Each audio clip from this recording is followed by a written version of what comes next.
Olá meninos e meninas, aqui é o Teacher Gus e eu apresento para vocês a entrevista que eu fiz com David Crane, né, na quinta-feira passada, foi isso mesmo? Foi.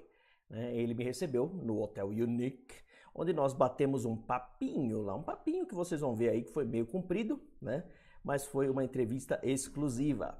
Essa é a primeira de algumas entrevistas que eu vou fazer, que eu já fiz com os programadores da época do Atari 2600, né? Para introduzir aí o novo quadro, o Atari Mania, onde eu vou tentar fazer os achievements, os patches da Activision. Já peço para você deixar o seu like, compartilhar esse vídeo também com outras pessoas que possam se interessar e se inscrever no canal se você ainda não for inscrito, tá certo? Um forte abraço e curta aí a entrevista. Bye bye. Well, people, here we are at this fine evening, almost night here in São Paulo, and I have the pleasure, the honor of meeting Mr. David Crane, creator of Pitfall, Decathlon, and not just that, but other topics that we are going to talk about. Mr. Crane, thank you very much for accepting this interview. Happy to be here. First of all, I would like to ask you what was the inspiration for Pitfall. I know this is a question you have been asked many times already, but could you give some info to our viewers? Sure. I developed Pitfall in 1982 to give you an idea how long ago that was. Excellent. And at the time, video games didn't have human characters in them. Mm-hmm. You would play as a tank, or you would play as a car, or you would play as a jet. Okay. And so one of my inspirations for Pitfall was I wanted to create a game that had a realistic human figure in it, and it had never been done. Mm-hmm. Part of the reason it hadn't been done is the Atari 2600 only had 8 bits of for each character. Mm-hmm. And if you have 8 bits, you can make a car, sort of. You can make a tank, but it's very hard to make something that looks like a human. So I spent many months experimenting with creating a character that would look human, and I ended up with the character that you see in Pitfall. At the time, of course, Pitfall was considered to be extraordinary graphics. You look at them now and you say, well, that looks pretty simple. You know? Simple, okay. Yeah. But we only had 8 bits of pixels, right? So again, I wanted to create a game that had a realistic human figure, and it hadn't been done. And as I was creating it, one of the interesting techniques that I used was if you run off the right edge of one screen, you come in at the left edge of a different screen, completely different. Games back then tended to happen in one screen. If you look at a game like Asteroids, Sure. when the rock goes off the screen, it actually comes up from the bottom. If it goes out the top, it comes at the bottom, Indeed. right? Indeed. You really stay on one screen. Well, you can see that if you had the freedom to go to a new screen every time, you could create an infinite world. Sure. You were only limited by the size of your program ROM, which unfortunately back then was 4,096 bytes. That's 4K, not 4 meg, not 4 gig, 4K. So we were still very limited, but Pitfall spawned hundreds, if not thousands, of other types of games in a similar genre. So you look at Super Mario and all of those types of games. And that was because you could run into new screens and continue to expand the world as you ran along. Excellent. Excellent. What about Pitfall 2? Pitfall 2 is not very known to many Brazilian players. I don't know exactly why, but it wasn't a common sight, and most honestly, I only found out about Pitfall 2 when I bought a PlayStation 2 Activision collection. And then I played it for the first time, and I was amazed at the music and everything. How was the conceiving, the creation of Pitfall 2 compared to the first one? Was it considered as a sequel? Was there any difference regarding the two games conceived? When we were making games back then, we were pioneering every day. We were innovating every day. Okay. Pitfall 2 is actually considered to be the first video game sequel ever. Amazing. Okay. Amazing. And the Atari 2600 as a game console came out in 1975. Game consoles generally last 2 or 3 years. Okay, if you think about the PlayStation 1 and the PlayStation 2, the companies bring out a new game console every few years, right? Well, the Atari 2600 came out in 1975, and it was still going strong in 1985. 10 years later, no one ever predicted that that system would continue to be popular that long. But it was becoming replaced by better technology. Every game that was out there, every console, was 10 years newer and could do much more. But I liked the Atari 2600, and Activision did very well selling games for the 2600. So what I did is, I'm an engineer by training, not a software person. So I designed a circuit that went inside the game cartridge that would give the Atari 2600 more capability. More graphic capability, 3-part music, more sound effects, okay? And I did that so that we could try to keep the 2600 alive longer. Right? And I created Pitfall 2 at the same time that I designed this circuit. So Pitfall 2 has all the things that it has in it because of the chip that I designed, more so than the program that I wrote. And was that chip used only for that game? Yes, because just no matter how hard we tried, the Atari 2600 couldn't be saved. New technology came out, the Nintendo NES, you know, and it could just do so much more because it was newer technology. So Pitfall 2 was successful, it sold a lot of units, but that was the end of the Atari 2600. So if you didn't see Pitfall 2 here in Brazil, it's probably because you started to see the Nintendo. Okay, and then Nintendo took over. Makes a lot of sense. Yeah. Well, let's talk a little bit about Laser Blast. Okay. What was the idea of a Laser Blast? Because at the time, many games were doing the basic formula of you are the hero and you are fighting against the invaders. Well, Space Invaders shows that very well. How do you think of inverting the formula to make it go around? It's funny that you ask, because very few people realize that you are the invader rather than the defender. But it's funny, the way I used to make games for the Atari 2600 is I would figure out some new thing that the Atari 2600 could do, and then I would make a game around that idea. Okay. One time, so my first game at Activision was Dragster. Okay, and there was a time that I had a big car on the screen that was going to become a drag racer. Okay, and normally the objects on the Atari 2600 were only 8 pixels wide. This was 48 pixels wide. Okay? And I remember a time where the designer of the chip inside the Atari 2600 was standing behind me and looking at my screen, shaking his head, and I turned to him and he said, "I didn't know my chip could do that." Wow. Okay. That was a proud moment for me. Yeah, certainly. I figured out ways to use the chip that the designer of the chip didn't even know were possible. Wow, amazing. Laser Blast was an example. Basically, the hardware was designed to do the 2 tanks, shooting a missile at each other. Mm-hmm. The missile is 1 bit of missile. Right?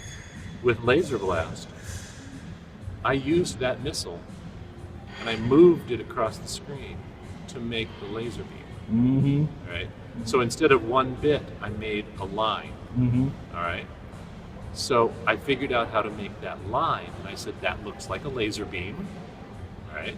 So I created the game where you had one flying saucer shooting laser beams and defenders down here, and I could have made you control the defenders or the attacker, and it just looked like it would be more gameplay if you could fly around instead of rolling around. Okay, you could go up and down and side to side. So it would give you more gameplay to do that. But if you think about it, it all came about because of the laser, the ability to make the laser on the screen. Let's move on to the next one. Decathlon. Okay, that Decathlon is considered the destroyer of joysticks. Do you think it sets standards for Olympic games or sports games that, well, even nowadays still follow that same button mashing technique? Was it a first? It was probably a first. You know, there were so many firsts back then that how do you even remember how many firsts there were? I mean, Pitfall 2, for example. In Pitfall 2, I put little red crosses on the path. Checkpoints. They're checkpoints. That was the first time checkpoints were used. Indeed. If you died after a checkpoint, you went back to the checkpoint. You didn't go all the way back to the beginning, right? And while you were going back to the checkpoint, the theme music changed. It changed to a minor key, a sad theme song, because you had just died. That's the first time music was used in a game to convey emotion. Fantastic. So anyway, we had new firsts almost every day in those days because we were creating video games. You know, it hadn't been done before. Yeah, you were the pioneers, indeed. So Decathlon was really simple. The Olympics were coming up. You know, it was one of the 4-year Summer Olympics. And I thought I had enough time to make an Olympic game and sell it during the Olympics. Sure. So it was a good marketing idea. But it was important to me, since decathlon is a sport, that you should have to work hard to play it. All right? So instead of just moving your stick to run, I made it so that you had to run every step by wiggling the joystick. Okay? Now, you didn't have to break your joystick. I'm serious. I know. It worked if you just did it very gently. Okay. But people would get really excited. And so it was the first video game where you had to work up a sweat to play. Yeah, pretty much. Pretty much.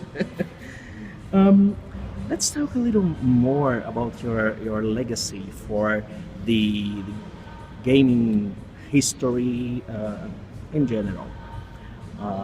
I was researching on your career, and to my surprise, I found about A Boy and His Blob.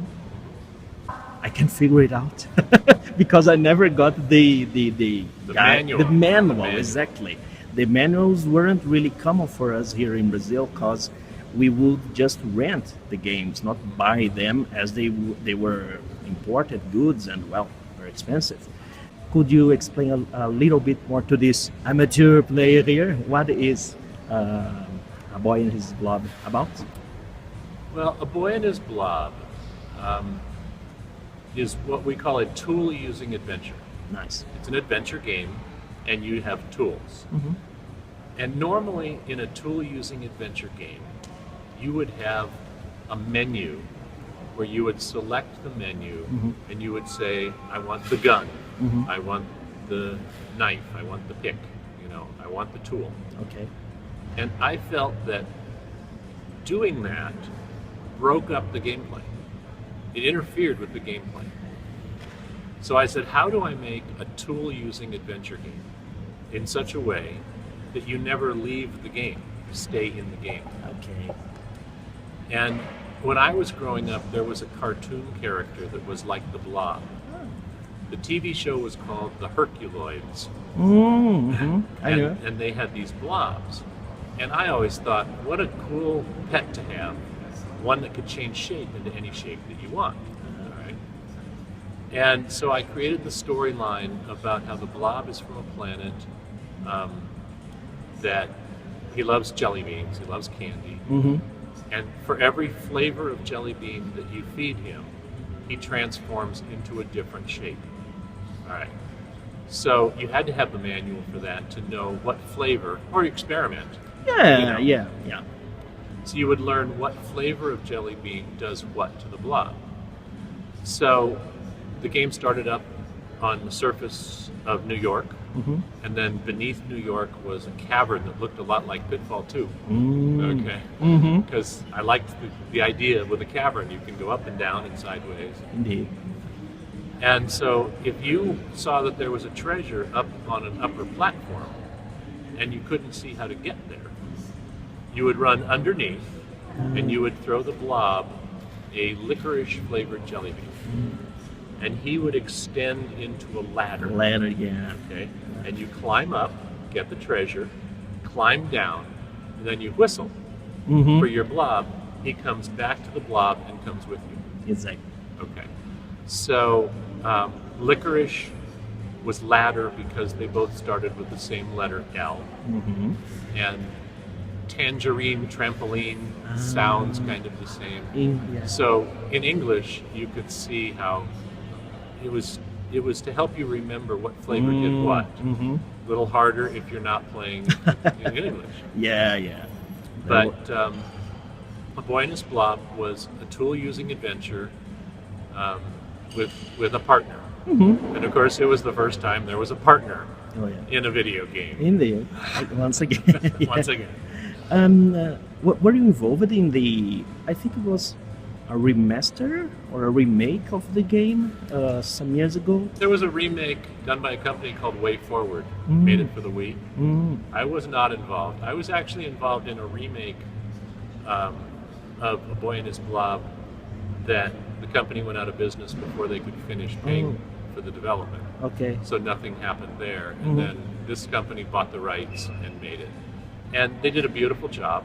You know, the Wii version, of course, the Wii has much more power than the NES. Sure, right? sure. Can make beautiful pictures, and they did justice to the game concept. Do you have any stories that you could share about the time working at Activision with all the other programmers? Well, people often ask me where ideas for games come from, and I was at a trade show just like BGS. And I was you'd take a bus from the hotel to the conference. I was in the bus, and we were on a huge freeway, big road, 10 lanes of traffic. And I looked out the window and I saw a man trying to cross 10 lanes of traffic. And I turned to the person sitting next to me and I said, there's an idea for a video game. And after the conference, I went back to the lab and I was ready to make a new video game. And I said, all right, let's do this. Freeway. And I did freeway, did 10 lanes of traffic, and I had men running up and down. And one of the funny stories is at the about a week before our next big trade show. We had trade shows every 6 months. Wow. All right. A week before our next big trade show, we're sitting down and talking about how do we promote the game at the trade show. The reason we go to these trade shows is to make a lot of noise about our new products, right? That's what BGS is all about. Indeed. And our CEO and marketing expert, Jim Levy, he said, you know, if that was a chicken instead of a person, there's an old joke about why did the chicken cross the road? Yeah. You know that? Uh-huh. I mean, it's an insane punchline. It's just to get to the other side, you know. Nothing funny about it. But he could use that to market the game. Why did the chicken cross the road? Yeah. And we could put someone in a chicken suit Oh, God. at the conference Uh-huh. to run around and advertise the game. Nice. Well, normally I wouldn't let a game be changed by a marketing idea. But, you know, Pitfall looked like a human being running from the side. The man I had didn't look like a man from the top. You could only just see his arms and legs move a little bit, you know. He didn't look very good anyway. And I said, you know, I'll bet I can make a good looking chicken. And if you look, that chicken is pretty good. Out of in 8 bits, that chicken looks pretty good. So I went back and I turned the man into a chicken. And then we tried to hire someone to wear a chicken suit at the trade show. And he wanted way too much money. And so our public relations guy, who was sitting in the room at the same time, says, I'll just rent a chicken suit. All right? And he rented the chicken suit and he walked around. And that's how we promoted it. Really nice. Really nice, really nice. Well, to end our interview, I have this final question of, let's think of the present. How do you see the gaming business nowadays? And how do you see your own legacy as a pioneer of video game creation? I wouldn't even say programming or anything, but creation. Well, can you speak a little bit about that? Well, you know, no one sets out to be a pioneer of anything. Video games looked like they were going to be very important to the world. As big as the movie business, even bigger. And I was in a position where I could create some of those things, and I enjoyed it. It was a very technical job back then, a lot more creative now, very technical back then, and I had technical skills. So, you know, I was just having fun. And you look back now, yes, I'm a pioneer. We created many things. I can point to so many of my games. Yeah, that's the first time that was done, you know. And so, you know, that's nice. It's nice to be recognized as a pioneer in this big field. Going forward, I think there are going to be big blockbuster games. Okay? There are also going to be smaller indie games. It's now a lot easier to make a game. 1 or 2 people can make a game. Back then, there were only 25 people in the world who knew how. Wow. Okay?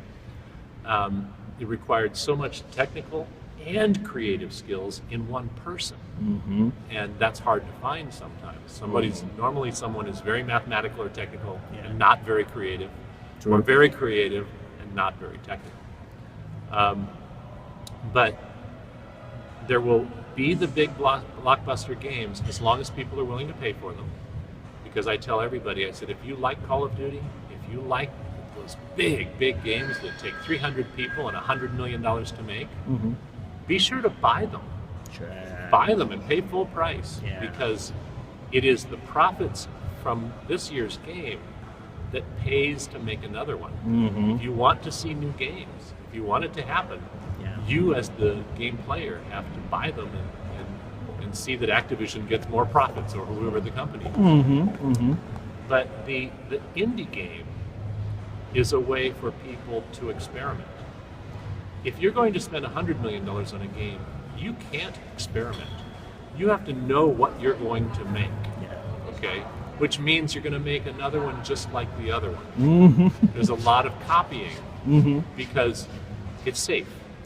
You know what you're going to get before you start. Before you start spending money, bleeding money in some cases.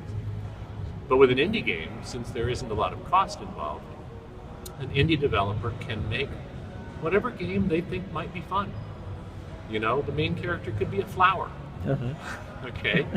And what we're going to see then is, from the indie game, we will see the originality.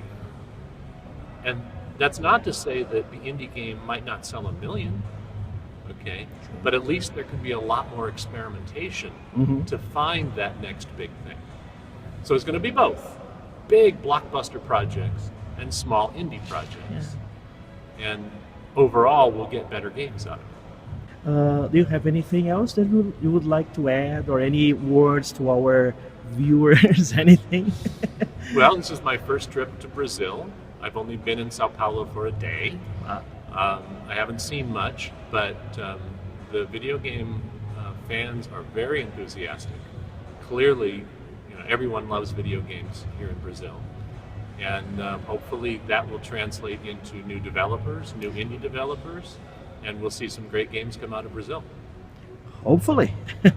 That's it then. Thank you very much, Mr. Crane, for this interview. And we are going to end it right here, right now.